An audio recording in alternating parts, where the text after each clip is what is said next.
महाकाल के दरबार में महाकाल के महालोक का महालोकार्पण करने जा रहे हैं प्रधानमंत्री, और प्रधानमंत्री नरेंद्र मोदी पहुंच चुके हैं इस समय महाकाल के महालोक का लोकार्पण करने के लिए। उपस्थित जन समुदाय का, मनीषियों का अभिवादन स्वीकार कर रहे हैं प्रधानमंत्री नरेंद्र मोदी, और उनका स्वागत डमरू ध्वन से, घंटा ध्वन से, निनाद से और अनहद नाद से।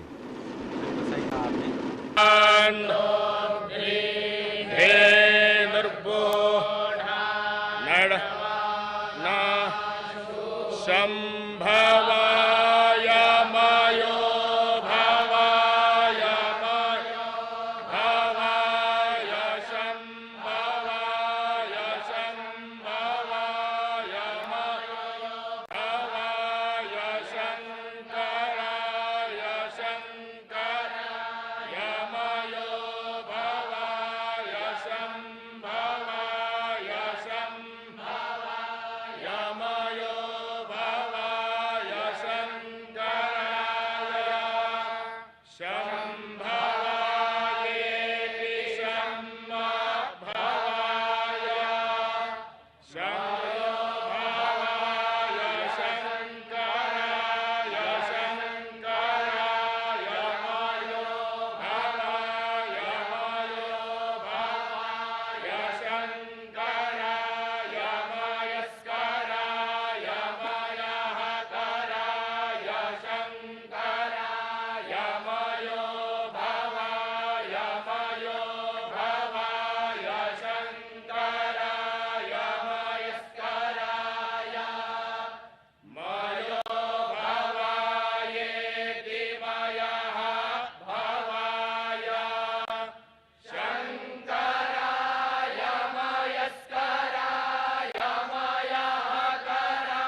भद्राः क्रतवो जन्तु विश्वतो रब्धासो अपरीकास उद्भिदाः देवानो यथा सदमिद्वृधे असन्नप्रायो रक्षितारो दिवे दिवे देवानां भद्रा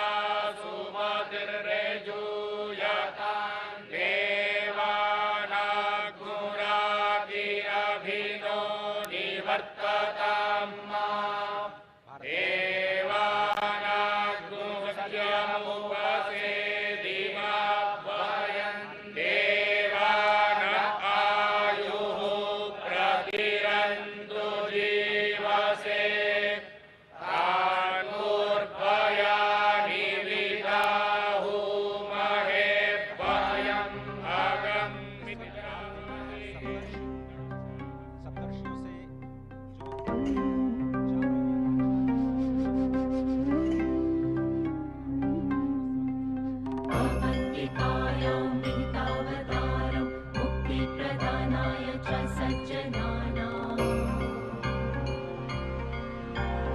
अकालमृत्योः परिरक्षणार्थं वन्दे महाकालमहासुरेशम्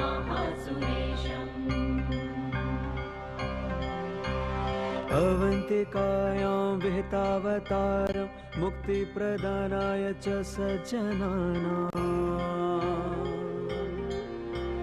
अकालमृत्योः परिरक्षणार्थं वन्दे महाकालमहासुरेशम्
महर्षि जमदग्नि जो सप्तर्षियों में से एक, महर्षि गौतम, महर्षि जमदग्नि, उसके बाद महर्षि विश्वामित्र, जिन्हें कहा जाता है कि वो गायत्री मंत्र के दृष्टा हैं और आनुवांशिक विज्ञान और अस्त्र शस्त्र की विद्या के ज्ञाता, और यही भारत जिसे पहले विश्वगुरु के नाम से जाना जाता था। उसके बाद महर्षि भारद्वाज जो स्वयं देवगुरु बृहस्पति के पुत्र हैं, ऋग्वेद के 6ठे मंडल के दृष्टा हैं, और भारद्वाज स्मृति, भारद्वाज संहिता और जो विज्ञान शास्त्र है उसके रचयिता हैं। साथ ही महर्षि अत्रि जो कि ब्रह्मदेव के नेत्र से उत्पन्न है, ऋग्वेद के 5वें मंडल के दृष्टा और वनवासी श्री राम के मार्गदर्शक। और अत्रि, इस वक्त आप जो तस्वीरें देख रहे हैं ये महाकाल पथ की तस्वीरें, जिसमें इस वक्त मंडपम जिसे कहा जाता है, और ये बहुत ही अत्यंत मनोहारी दृश्य त्रिपुर वध का। त्रिपुर एक महान दानव जिसे भगवान श्री शिव ने एक ही बाण में त्रिपुरासुर का वध किया, और इस रथ का संचालन स्वयं श्री ब्रह्मा जी ने किया था। ये इस अत्यंत मनोहारी दृश्य के माध्यम से आपको त्रिपुर वध की जो कथा है वो आप तक पहुंच रही है। बेहद विहंगम मनोहारी दृश्य, जैसा कि आपने कहा, इससे पहले हमने देखा कि सप्तऋषियों के दर्शन किए, त्रिपुरासुर संहार का जो संकल्प भगवान शिव ने लिया था उसके उन्होंने दर्शन किए, और इस समय प्रधानमंत्री नरेंद्र मोदी सप्तर्षि मंडल में ही हैं, जहां पर, और साथ ही साथ इस पूरे अगर देखें महालोक को तो अलग अलग क्षेत्रों में 900 मीटर से ज़्यादा ये लंबा विस्तीर्ण क्षेत्र है, जहां पर अलग अलग शिवपुराण से संबंधित जो कथाएं हैं उनका लोकार्पण किया गया है। त्रिपुरासुर संहार की अगर कथा की बात करें तो ब्रह्मा ने जब ताड़कासुर के तीनों पुत्रों को 3 पुर दे दिए और त्रिपुर राक्षस असुर के रूप में जाने लगे, और जब उनसे समूची मानवता क्लांत हो गई, तो ये दृश्य इस समय देख रहे हैं कि प्रधानमंत्री नरेंद्र मोदी उसका अवलोकन कर रहे हैं। तो उसे मोक्ष प्रदान करने के लिए एक विशेष रथ के रूप में और विशेष अस्त्र के रूप में त्रिपुरासुर संहार करने के लिए भगवान शिव ने अवतार लिया, जिसमें उनके रथ के रूप में, सारथी के रूप में स्वयं ब्रह्मा थे, सूर्य और चंद्र जिसके पहिए थे, मेरु पर्वत उनकी धनुष थी, सर्पराज वासुकी उनकी प्रत्यंचा थे, अग्नि वायु विष्णुदेव और यमदेव उनके बाण थे, और सबसे बड़ी बात, इस दुष्कर और दुसाध्य कार्य के लिए भगवान शिव ने उज्जैन का ही चयन किया। इस समय प्रधानमंत्री नरेंद्र मोदी महाकाल के लोक का वो दृश्य देख रहे हैं, और इस समय पहुंचे हैं नवग्रह में। नवग्रह में प्रधानमंत्री नरेंद्र मोदी इस समय देख रहे हैं। भारतीय अगर गणना परंपरा, पंचांग परंपरा की अगर बात करें तो भारत में 9 ग्रह माने गए हैं। हमारी सनातन संस्कृति में ये 9 ग्रह हैं: सूर्य, चंद्र, मंगल, बुध, गुरु, शुक्र, शनि, राहु और केतु। कालांतर में जो विज्ञान ने भी 9 ग्रह माने, उनमें चंद्रमा उपग्रह के रूप में रहा और सूर्य तारा के रूप में रहा, लेकिन नवग्रह के रूप में हमारी जो सनातन संस्कृति की जो गणनाएं रही उसका भी यहाँ पर बहुत शानदार वर्णन और विवेचन किया गया। और ये जो आप नयनाभिराम अप्रतिम दृश्य देख रहे हैं अजय।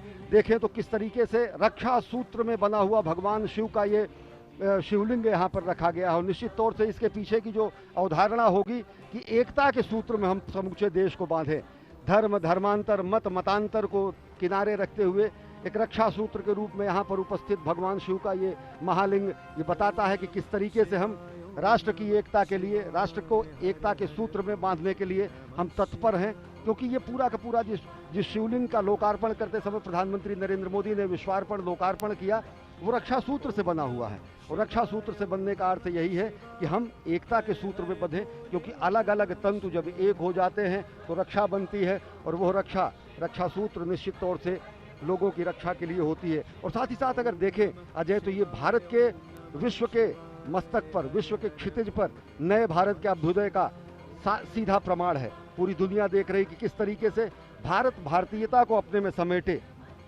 नित नूतन और चिर पुरातन विरासत के साथ विकास के मंत्र को लेकर प्रधानमंत्री नरेंद्र मोदी नए भारत का अभ्युदय कर रहे हैं, नए भारत का निर्माण कर रहे हैं, नए भारत की संकल्पना को साकार कर रहे हैं। और इस समय प्रधानमंत्री नरेंद्र मोदी इस 900 मीटर से ज़्यादा लंबे महाकाल कॉरिडोर जिसे कहा जाता है, और जिसे कहा जाता है महाकाल का लोक, महाकाल के लोक का महालोकार्पण करने के बाद अब प्रधानमंत्री नरेंद्र मोदी जा रहे हैं इस पूरे विस्तीर्ण क्षेत्र का भ्रमण करने के लिए। और सबसे बड़ी बात अजय, जैसा आपने बताया था कि यहाँ की दरो दीवार पर शिवपुराण से संबंधित एक एक कथाओं का विधिवत चित्रण किया गया है। चाहे वो गंगा अवतरण का दृश्य हो, चाहे वो असुरों के वध का दृश्य हो, चाहे वो भगवान के अलग अलग अवतारों की रूप हो, चाहे वो संदीपनी और भगवान अस्थि का दान करने वाले दधीच के पुत्र को मोक्ष प्रदान करने का दृश्य हो। और जैसा कि अभी हम एक बार फिर देख रहे हैं, ताड़कासुर के वध के बाद त्रिपुरारी जब कहा गया भगवान शंकर को, त्रिपुरारी इसी त्रिपुर असुरों के वध करने के बाद कहा गया, और उसका बेहद विहंगम नयनाभिराम दृश्य यहाँ पर स्थापित किया गया है। भगवान गणेश की मूर्ति, भगवान कार्तिकेय की मूर्ति, माता पार्वती, भगवान शंकर, यानी कि भगवान शंकर का समूचा दरबार और परिवार यहाँ पर स्थापित है महाकाल के इस महाप्रांगण में। अजय, तो ये शिव वाटिका जो इस वक्त आप देख रहे हैं, ये त्रिपुरारी हनन का दृश्य बार बार आपकी स्क्रीन पर। इस वक्त प्रधानमंत्री मोदी अब जो त्रिवेणी मंडपम है उसकी ओर, जो आप दृश्य देख रहे हैं वो त्रिवेणी मंडपम का दृश्य है। और इस वक्त प्रधानमंत्री मोदी का जो काफिला ई कार्ट के जरिए अब महाकालेश्वर पथ की ओर धीरे धीरे बढ़ता हुआ, तो महाकाल लोक का लोकार्पण अब किया जा चुका है। और अब धीरे धीरे जिसे महाकालेश्वर पथ कहा जाता है, जो अब इस प्रथम चरण में जो नंदी द्वार हैं वहां से शुरू होता है। और ये 900 मीटर से ज्यादा लंबा ये पूरा का पूरा महाकालेश्वर पथ, यहाँ से आपको भगवान शिव के जो अवतार हैं, भगवान शिव की जो लीलाएं हैं, भगवान शिव के नाम, भगवान शिव के गुण, उनकी कथाओं का मंचन करते हुए आपको चित्रवृत्तियां दिखाई देंगी जो आपको एक अद्भुत दुनिया में ले जाती हैं। और तकनीक का भी बहुत ही ज़बरदस्त इस्तेमाल यहाँ पर किया गया है, जिसमें अगर आपको इन भित्ति चित्रों पर जो कथाएं जिसे आप नहीं समझ पा रहे हैं, आप बारकोड के स्कैन के ज़रिए आप वहाँ तक पहुँच सकते हैं और वहाँ की जो कथाओं को आप आसानी से तकनीक के माध्यम से उसके बारे में जान सकते हैं, उनके बारे में पढ़ सकते हैं। तो तकनीक का इस्तेमाल युवाओं को लुभाने की कोशिश, सभी पर्यटकों को आकर्षित करने की कोशिश महाकालेश्वर पथ। और इस वक्त आप देख रहे हैं कि प्रधानमंत्री मोदी कैसे हर एक चरण के जो हर एक आयाम है उनका अवलोकन करते हुए, और मुख्यमंत्री इस वक्त उनकी मदद करते हुए इस पूरे के पूरे महाकाल लोक के अलग अलग जो आयाम हैं, अलग अलग जो प्रतिष्ठाएं हैं, उनके बारे में बताते हुए। और इस वक्त आप देख रहे हैं कि धीरे धीरे वो महाकालेश्वर पथ की ओर जाते हुए अब यही पथ आपको सीधे महाकाल के मंदिर के मुख्य द्वार तक ले जाएगा, जहां पर आप अपनी पूजा अर्चना अपने तरीके से संपन्न कर सकते हैं। और अगर आप समझें तो ये पूरे के पूरे पथ में जो सुविधाएं हैं पर्यटकों के लिए वो विकसित की गई हैं, और मकसद यही है कि स्मार्ट सिटी के तौर पर उज्जैन को एक विकास दिया जाए। और केवल स्मार्ट सिटी ही नहीं बल्कि सांस्कृतिक शहर के रूप में भी उज्जैन को जाना जाता है। और जिस तरह से सभ्यता, संस्कृति, विज्ञान और तकनीक का एक अद्भुत और अनोखा संगम आपको इस वक्त दिखाई दे रहा है महाकालेश्वर पथ पर, जहां पर पैदल चलने की भी व्यवस्था है और ई कार्ड से भी चलने की भी व्यवस्था है। जिस पथ से प्रधानमंत्री इस वक्त जा रहे हैं, कल से जनता के लिए खोल दिया जाएगा और आम जनता कल से ही इस पथ का प्रयोग करते हुए चाहे तो पैदल और चाहे तो ई कार्ड के माध्यम से भगवान श्री महाकालेश्वर के मुख्य मंदिर की ओर जाने के सफर पर निकल सकते हैं और साथ ही जो शिवलोक के कथाएं हैं उनको अपने आप में समाहित करने की प्रक्रिया को भी समझ सकते हैं, जान सकते हैं। निश्चित तौर से अजय अगर देखें तो ये अकल्पनीय दृश्य है। जिस तरीके से रुद्र सागर का पुनरुद्धार हुआ, जिस तरीके से रुद्र सागर को विस्तार दिया गया, जिस तरीके से रुद्र सागर का विस्तारीकरण करने के बाद सौंदर्यीकरण किया गया, उस तरीके से ये सही मायने में अगर देखें तो अद्वितीय है, अतुलनीय है, अप्रतिम है, अनुपम है। और ये जो छटा आप देख रहे हैं, इस समय देश देशांतर के अनेक मनीषी, महामंडलेश्वर और साथ ही साथ सनातन संस्कृति के ध्वजवाहक यहाँ पर साक्षी बन रहे हैं। महाकाल की इस धरती पर असंख्य देव और साथ ही साथ अन्य लोगों के साथ जो चराचर में व्याप्त है, निश्चित तौर से अगर देखें तो ये सनातन संस्कृति की धर्म ध्वजा का विश्व के पटल पर लहराने जैसा है। और साथ ही साथ अगर देखें तो ये एक स्वप्न दृष्टा की साधना के सफल होने का परिणाम है। ये अजय देखें तो संकल्प से सिद्धि का परिणाम है। ये राष्ट्र सेवक की साधना का ये कर्मफल है। और साथ ही साथ कर्मयोगी प्रधानमंत्री नरेंद्र मोदी के दिशा निर्देशन में बना हुआ ये महाकाल का लोक आदि योगी को दी गई सही और सच्चे मायने की कार्यांजलि है। पुष्पांजलि अर्पित की उन्होंने अभी महाकाल के दरबार में, और अब कर्तव्य परायण स्वरूप में कार्यांजलि अर्पित कर रहे हैं सनातन संस्कृति के दिव्य प्रकाश स्तंभ के रूप में, जो कि महाकाल के महालोक के रूप में आज जिसका लोकार्पण किया गया है। एक और बहुत ही महत्वपूर्ण जानकारी जो मैं आप सभी के साथ साझा करना चाहता हूँ अश्विनी, वो ये कि आप इस वक्त जो दृश्य अपने टीवी स्क्रीन पर देख रहे हैं वो भारत का पहला नाइट गार्डन है। ये भारत का सबसे लंबा टेम्पल कॉरिडोर है, जिसे आप महाकालेश्वर पथ के तौर पर अब आज से जानेंगे। महाकाल लोक का ये महाकालेश्वर पथ इस वक्त भारत का सबसे लंबा कॉरिडोर, काशी कॉरिडोर भी आपने देखा, वो 300 मीटर करीब उससे 3 गुना ये जो लंबाई है। और इस वक्त जो दीवारों पर जो कथाएं चित्रित की गई हैं वो कैसे उकेरी गई हैं और कैसे सभी संतों से, सभी महर्षियों से विचार विमर्श करने के बाद किन श्लोकों को वहाँ पर उद्धृत किया जाना है। और इस पूरी की पूरी जो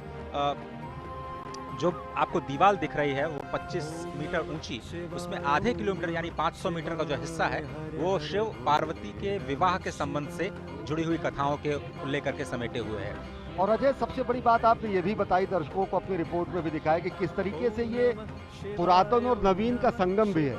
इन सभी भित्ति चित्रों पर उससे संदर्भित एक बारकोड लगाया गया है। उस बारकोड को कोई भी श्रद्धालु, कोई भी दर्शनार्थी आके उसको स्कैन कर सकता है, और अगर जब वो स्कैन करेगा तो सीधे वो वेब संजाल के वेब पेज के उस वेब पेज पर पहुंच जाएगा, जो कि जहां पर उससे संदर्भित कथा कही गई है। तो पूरा का पूरा शिव पुराण के पुरातन स्वरूप को नवीनतम रूप में व्याख्यायित करते हुए, और ये 108 स्तंभों की जो ये वलयावली है, जो ये अहोरात्र चलने वाला महायज्ञ जैसा है, जो असंख्य दीपों से सुसज्जित इस समय उज्जैनी है, निश्चित तौर से अगर इसका साक्षी बनने के लिए हम, आप और साथ ही साथ ये समूचे सनातन संस्कृति के लोग धन्य हैं, क्योंकि ये एक तरीके से कायांतरण है। ये महालोक का निर्माण समूचे उज्जैन और उस परिसर का कायांतरण है, रूपांतरण है, जो नयनाभिराम स्वरूप में आप देख रहे हैं। अजय, स्वागत है आप सभी का भारत के पहले नाइट गार्डन में। इस वक्त जो आप तस्वीरें देख रहे हैं, श्री महाकाल लोक के नाइट गार्डन में भगवान शिव की लीलाओं पर आधारित ऐसी 190 मूर्तियां स्थापित की जानी हैं। 2 चरणों में ये कार्यक्रम संपन्न होना है। अभी तो सिर्फ पहला चरण पूरा हुआ है। स्मार्ट सिटी परियोजना के तहत उज्जैन को विकसित करने की ये जो योजना है, उसके दूसरे चरण का कार्य मार्च 2024 तक पूरा होने की संभावना, उम्मीद जताई जा रही है। जैसा कि अभी आपने सुना, 108 स्तंभ स्थापित किए गए हैं, जिसमें भगवान शिव और उनके गढ़ों की विभिन्न मुद्राएं बनी हुई हैं। और आप देखें, स्वयं महाकाल के रूप में जो लोक कलाकार हैं और 750 से ज़्यादा लोक कलाकार देश के अलग अलग हिस्सों से अपने कार्यक्रम का, सांस्कृतिक कार्यक्रम को प्रदर्शित करते हुए इस वक्त आपकी टेलीविजन स्क्रीन पर नजर आ रहे हैं। श्री महाकाल लोक में 18 फीट की 8 प्रतिमाएं हैं, जिसमें नटराज, भगवान शिव के पुत्र गणेश और कार्तिकेय, दत्तात्रेय अवतार, पंचमुखी हनुमान, चंद्रशेखर महादेव की कहानी, शिव और सती और समुद्र मंथन जैसे विहंगम दृश्य शामिल हैं। उसके बाद थोड़ी सी उससे कम ऊंची 15 फीट की जो प्रतिमाएं हैं उनकी संख्या 23 है, जिसमें आपको शिव के तांडव नृत्य का एक तरह से अवलोकन करने को मिलेगा। और ये जो आप देख रहे हैं मूर्ति, वो भगवान शिव के विवाह की जो झांकी है वो दिखा रही है। और इसके साथ ही जो मध्य प्रदेश की पारंपरिक लोक कला है, कैसे आप अध्यात्म के जरिए अपने आप को जोड़ पाते हैं, वो इसमें शिव नृत्य और शिव के विवाह के जो प्रसंग हैं उनके माध्यम से भगवान शिव के लोक में आपको ले जाने की तैयारी करता हुआ ये महाकाल का लोक, जिसमें आप शिव नृत्य के साथ साथ 11 रुद्र, उनके महेश्वर अवतार, भगवान शिव के अघोर अवतार, ये आप देखें। विषपान, अमृत मंथन के बाद जो विषपान के दृश्य हैं वो आपको दिखाई दे रहे हैं। साथ ही जो अघोर अवतार के साथ साथ काल भैरव, शरभ भैरव, खंडोबा अवतार और वीरभद्र द्वारा किया गया जो दक्ष वध है, उसकी भी मूर्तियां आपको यहाँ पर स्पष्ट तौर पर दिखाई देंगी। शिव बारात आपने देखा, उसके बाद मणिभद्र अवतार, भगवान श्री गणेश और कार्तिकेय के साथ जो पार्वती, जिसका जिक्र हमारे साथी अश्विनी जी कर रहे थे कि शिव वाटिका का निर्माण किया गया है। तो यहाँ पर 4 वाटिकाएं बनाई गई हैं, जिसका हम आपको लगातार उसके बारे में बताते रहेंगे। और इस महाकाल लोक में 11 फीट की 17 प्रतिमाएं स्थापित की गई हैं, जिसमें प्रवेश द्वार पर आपने देखा भगवान श्री गणेश, उसके बाद अर्धनारीश्वर, अष्ट भैरव, ऋषि भारद्वाज, वशिष्ठ, विश्वामित्र, गौतम, कश्यप, जमदग्नि, जो आपने सप्तर्षि के जो मूर्तियां देखी वो शामिल हैं। बहुत ही अद्भुत जो प्रतिमाओं का दर्शन और उसके साथ साथ जो भगवान शिव की जो शिवत्व का दर्शन है, वो आप कैसे दृश्यों के माध्यम से अपने आप में समाहित करते हुए भगवान श्री महाकालेश्वर मंदिर की अपनी यात्रा को धीरे धीरे आगे बढ़ाते हुए और अत्याधुनिक सुविधाओं का आनंद लेते हुए कैसे आप अध्यात्म के सफर पर चल सकते हैं और कल ही से इस योजना का या फिर कहें इस सुविधा का लाभ उठा सकें, वो अब राष्ट्र को समर्पित हो चुका है। स्वागत है आप सभी का महाकाल लोक में, स्वागत है आप सभी का भारत के पहले नाइट गार्डन। ज्योतिर्मयं चंद्रकलावतं सं भक्ति प्रदानाय कृपावतीर्णं तं सोमनाथं शरणं प्रपद्ये। संकल्पना है सही मायने में यहाँ पर इस समय धरती पर उतर आई है और सब कुछ इस समय शिवोहम के स्वरूप में हो चुका है। न मे द्वेष रागो न मे द्वेष रागो न मे लोभ मोहो मदो नैव मे नैव मात्सर्य भावः न धर्मो न चार्थो न कामो न मोक्षः चिदानंद रूपः शिवोहम। अगर शिव को व्याख्यायित करने की कोशिश की जाती है तो कहा जाता है न वो द्वेष है, न राग है, न लोभ। और वह रूप जो सही मायने में आज देखें तो आज रुद्र सागर के तट पर, पुण्य सलिला क्षिप्रा के तट पर, उज्जैन नगरी में इस समय विलक्षण क्षण के हम सहभागी बन रहे हैं। हम देख रहे हैं ये नयनाभिराम दृश्य, किस तरीके से कायांतरण हुआ है, किस तरीके से रूपांतरण हुआ है, किस तरीके से कलेवर बदला हुआ है। और सही मायने में अगर देखें तो अगर एक सशक्त नेतृत्व होता है, स्पष्ट दूरगामी लक्ष्य होता है, अगर दूरदृष्टा का संधान होता है और संकल्प होता है, तो ये प्रमाण है कि किस तरीके से संकल्प की सिद्धि होती है। अजय, प्रधानमंत्री नरेंद्र मोदी के दिशा निर्देशन में ये पूरा का पूरा निर्माण कार्य किया गया है मध्य प्रदेश सरकार द्वारा। आप इस सफर को जारी रखें। सिर्फ मैं एक छोटी सी जानकारी आपके साथ और अपने दर्शकों के साथ साझा करना चाहता हूँ। ये जो नाइट गार्डन आप देख रहे हैं, ये अद्भुत इसलिए है क्योंकि ये आत्मनिर्भरता की कहानी है। ऐसा इसलिए क्योंकि इस पूरे प्रांगण में सौर ऊर्जा से संचालित करीब 450 किलोवाट ऊर्जा का उत्पादन होता है और इससे करीब जो 80% विद्युत का उत्पादन या जो उपभोग है, जो इस वक्त आप देख रहे हैं नाइट गार्डन में किया जा रहा है, वो यहीं के प्रांगण में जो सौर ऊर्जा स्थापित की गई है 450 करीब 450 किलोवाट के संयंत्र के द्वारा 80% जो हिस्सा है वहीं से आ रहा है। इसलिए मैं कह रहा हूं कि ये आत्मनिर्भरता की कहानी है और पूरे विश्व तक इस कहानी को ले जाना इसलिए ज़रूरी है क्योंकि भारत सक्षम है वो करने में जिसकी कल्पना आप कर सकते हैं, जिसके बारे में आप सोच सकते हैं। और आप देख और रहे ये हैं देख कि रहे हैं मलखम्ब अजय, इसके बारे में बताएं, ये पूरा का पूरा कितना ये विलुप्त होती है हमारी विरासत थी और जिसको पुनर्जीवित करने का कार्य प्रधानमंत्री नरेंद्र मोदी ने किया।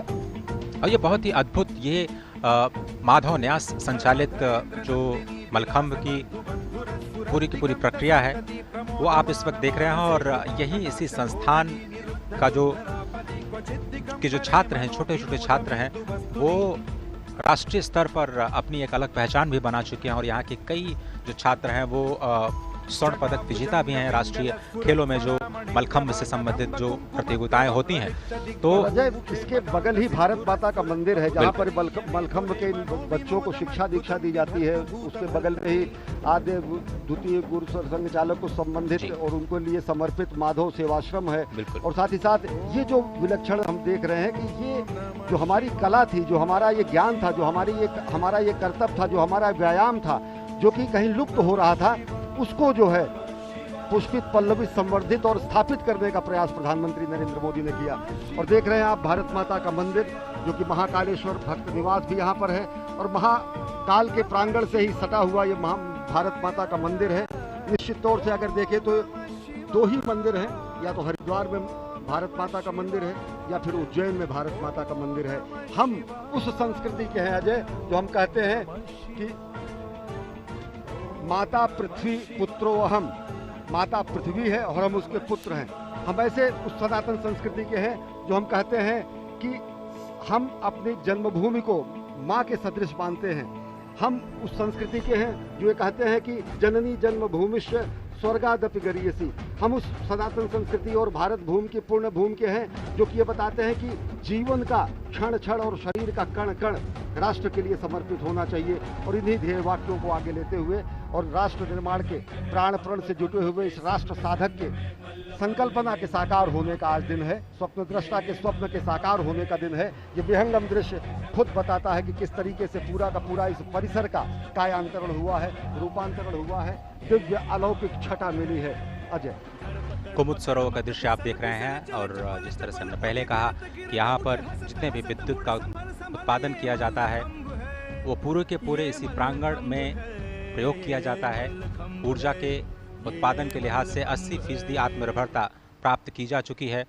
और बहुत ही समझना इसलिए भी आवश्यक है एक और बात कि सुरक्षा की दृष्टि से भी जो तकनीक का इस्तेमाल इस पूरे प्रांगण में किया गया है वो अभूतपूर्व है। 24 घंटे यहाँ पर विशेष सर्वेलांस कैमरों के जरिए निगरानी की जा रही है, क्योंकि इसमें बहुत बड़ी संख्या में लोग आने वाले हैं। अगर आप देखें जो नंदी द्वार है वहाँ से करीब 20,000 लोग एक साथ प्रवेश कर सकते हैं। महाकाल के परिसर में अगर हम समझें तो हर घंटे 1 लाख से ज़्यादा लोग महाकालेश्वर के दर्शन कर सकते हैं। इतने लोगों पर निगरानी रख पाना बहुत ही मुश्किल कार्य होता है। और इसीलिए हम कह रहे हैं बार बार कि आर्टिफिशियल इंटेलिजेंस का इस्तेमाल करते हुए एक बहुत ही उन्नत और अत्याधुनिक कमांड एंड कंट्रोल सेंटर बनाया गया है, जिसके ज़रिए जो सर्वेलांस कैमरों की मदद से जो integrated command and control centre है, पूरे परिसर की 24 घंटे निगरानी की जाएगी। और इस परियोजना का जो पूरा उद्देश्य है, इस क्षेत्र में जो भीड़ भाड़ पहले थी उसको कम करना और किस तरह से जो विरासत संरचनाओं का संरक्षण करना, और साथ ही साथ जो इस परियोजना के विस्तार के जरिए यहाँ पर पर्यटन को बढ़ावा देना है, अर्थव्यवस्था को भी बढ़ावा देना है, आत्मनिर्भरता को भी बढ़ावा देना है, समृद्धि को भी हमें दिखाना है, अपने सांस्कृतिक धरोहर को सहेजना भी है। इन सभी कार्यों का जो संगम है वो आपको इस महाकाल के इस नए लोक में इस वक्त भारत के पहले नाइट गार्डन के रूप में, एक विहंगम दृश्य के रूप में, जिसमें इस वक्त आप रुद्र सरोवर के साथ साथ महाराज विक्रमादित्य का टीले के साथ साथ आप देख रहे हैं ये दृश्य, जो आप या फिर कहें कि भारत माता के मंदिर के साथ साथ जो मंदिर का मुख्य शिखर है वो भी आपको बहुत ही आसानी से दिख रहा है। अप्रतिम विहंगम दृश्य, नयनाभिराम दृश्य। और अजय, जैसा आपने बताया कि भारत ने ही प्रधानमंत्री नरेंद्र मोदी के अध्यक्षता में और उनके नेतृत्व में इंटरनेशनल सोलर अलायंस की स्थापना की, और यहाँ इस पूरे परिसर का जो प्रकाश की व्यवस्था की गई है वो सौर ऊर्जा द्वारा संचालित है। ये होता है दूरदृष्टि और ये होता है स्वप्न दृष्टा के स्वप्न का साकार होना। निश्चित तौर से अगर देखें तो भारतीय संस्कृति और भारतीय जो संस्कृति के पुनर्स्थापना का जो ये संक्रांति काल है, इसको इस रूप में देखा जा सकता है। वास्तव में ये सांस्कृतिक पुनर्जागरण का काल है। हमने वो दौर भी देखा जब भारत भारतीयता के नाम से लोग मुंह छिपाते और मुंह चुराते हुए भी शासन करते हुए लोग दिखे, लेकिन आज गर्व से सबको अपने में एक रक्षा सूत्र के रूप में समेटे हुए भारत भारतीयता का जयगान और जयघोष करते हुए विश्व के पटल पर एक नए भारत का अभ्युदय हो रहा है, और वो प्रधानमंत्री नरेंद्र मोदी के सबल सशक्त नेतृत्व में हो रहा है। निश्चित तौर से दुनिया देख रही है भारत के नए शक्तिबोध को, दुनिया आज देख रही है भारत के नए सौंदर्य बोध को, दुनिया देख रही है आज भारत के नए अभ्युदय को। और निश्चित तौर से अगर देखें तो भारत भारतीयता को किसी धर्म विशेष के रूप में नहीं व्याख्यायित किया जा सकता है। भारत भारतीयता को किसी एक रूप में नहीं व्याख्यायित किया जा सकता है। स्पष्ट तरीके से कहा गया है, उत्तरे हिमालयश्च दक्षिणे, जो उत्तर में हिमालय है और साथ ही साथ दक्षिण में जो हमारी स्थिति है महासागर के दक्षिण में और हिमालय के उत्तर में जो समूची धरा है, वो धरा भारत और भारतीयों की धरा है। ये महाघोष हमने ईसा पूर्व शताब्दियों पहले अपने पुराणों और वेदों में इसका उद्घोष किया। निश्चित तौर से अगर देखें तो आज नैनाभिराम छटा देखकर विश्व गदगद होगा, सनातन संस्कृति भारत भारतीयता आज आह्लादित होगी, और निश्चित तौर से भारत के नए अभ्युदय का दिन है। और अगर उनको चंद शब्दों में समेटे श्रद्धेय अटल जी के शब्दों में अजय, तो उन्होंने कहा कि मैं एक बिंदु परिपूर्ण सिंधु, ये रुद्र सागर के एक एक बिंदु में भी ये व्याख्या समझी जा सकती है कि किस तरीके से हमारा समाज है। हम तो एक बिंदु परिपूर्ण सिंधु, यह है मेरा हिंदू समाज, मेरा इसका संबंध अमर, मैं व्यक्ति और यह है समाज, इससे मैंने पाया तनमन, इससे मैंने पाया जीवन, मेरा तो बस कर्तव्य यही सब कुछ कर दूं इसको अर्पण, मैं तो समाज की थाती हूँ, मैं तो समाज का हूँ सेवक, मैं तो समष्टि के लिए व्यष्टि का कर सकता बलिदान अभय, तन मन हिंदू जीवन हिंदू रग रग हिंदू मेरा परिचय। मानवता के कल्याण के लिए हमने अस्थि का दान किया है, समष्टि के कल्याण के लिए व्यष्टि का बलिदान करना हमारी परंपरा रही है, समष्टि के कल्याण की प्रार्थना और अभ्यर्थना करनी हमारी सनातन संस्कृति का मूल बिंदु रहा है। और आज महाकाल के इस दरबार से, महाकाल के इस महालोक के लोकार्पण और विश्वार्पण के बाद दुनिया देख रही है कि किस तरीके से भारत और भारतीयता विश्व पटल पर नए स्वरूप में अभ्युदय हो रहा है। उसका नए नेतृत्व, सबल सशक्त नेतृत्व में भारत और भारतीयता जगत गुरु बनने की तरफ अग्रसर है।